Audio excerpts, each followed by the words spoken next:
ഉല്പത്തിപ്പുസ്തകം അധ്യായം 40.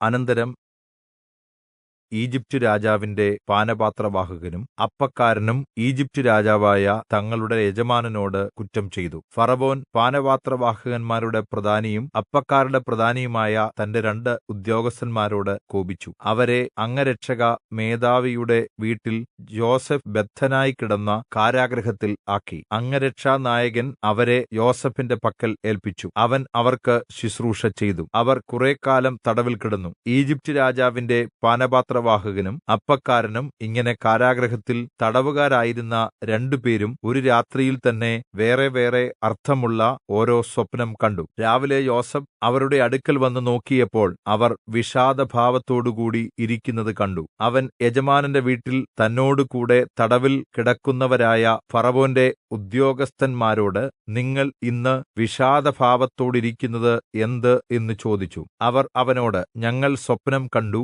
വ്യാഖ്യാനിച്ചു തരുവാൻ ആരുമില്ല എന്നു പറഞ്ഞു. യോസേഫ് അവരോട്, സ്വപ്നവ്യാഖ്യാനം ദൈവത്തിനുള്ളതല്ലയോ? അത് എന്നോട് പറയുവീൻ എന്ന് പറഞ്ഞു. അപ്പോൾ പാനപാത്രവാഹകന്മാരുടെ പ്രധാനി യോസേഫിനെ തന്റെ സ്വപ്നം അറിയിച്ചു പറഞ്ഞത്, എന്റെ സ്വപ്നത്തിൽ ഇതാ, എന്റെ മുമ്പിൽ ഒരു മുന്തിരിവള്ളി, മുന്തിരിവള്ളിയിൽ നിന്ന് 3 ശാഖ, അത് തളിർത്തു പൂത്തു, കുലകളിൽ മുന്തിരിങ്ങ പഴുത്തു. ഫറവോന്റെ പാനപാത്രം എന്റെ കയ്യിൽ ഉണ്ടായിരുന്നു. ഞാൻ മുന്തിരിപ്പഴം പറിച്ചു ഫറവോന്റെ പാനപാത്രത്തിൽ പിഴിഞ്ഞു. പാനപാത്രം ഫറവോന്റെ കയ്യിൽ കൊടുത്തു. യോസേഫ് അവനോട് പറഞ്ഞത് അതിന്റെ അർത്ഥം ഇതാകുന്നു, 3 ശാഖ 3 ദിവസം. 3 ദിവസത്തിനകം ഫറവോൻ നിന്നോട് ക്ഷമിച്ച് വീണ്ടും നിന്റെ സ്ഥാനത്ത് ആക്കും. നീ പാനപാത്രവാഹകനായി മുൻപതിവുപോലെ ഫറവോന്റെ കയ്യിൽ പാനപാത്രം കൊടുക്കും. എന്നാൽ നിനക്ക് നല്ല കാലം വരുമ്പോൾ എന്നെ ഓർത്ത് എന്നോട് ദയചെയ്ത് ഫറവോനെ എന്റെ വിവരം ബോധിപ്പിച്ച് എന്നെ ഈ കാരാഗൃഹത്തിൽ നിന്നും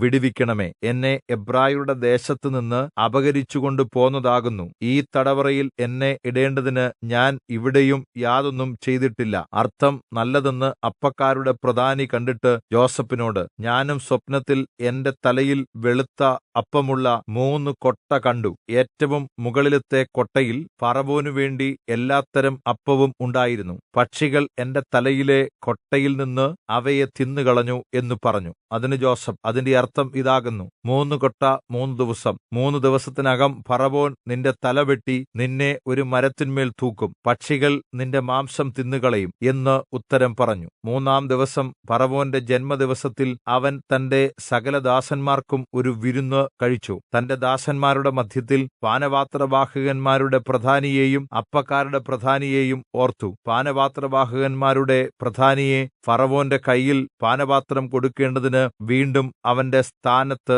ആക്കി. അപ്പക്കാരുടെ പ്രധാനിയെയോ അവൻ തൂക്കിക്കൊന്നു. യോസേഫ് അർത്ഥം പറഞ്ഞതുപോലെ തന്നെ. എങ്കിലും പാനപാത്രവാഹകന്മാരുടെ പ്രധാനി യോസേഫിനെ ഓർക്കാതെ അവനെ മറന്നുകളഞ്ഞു.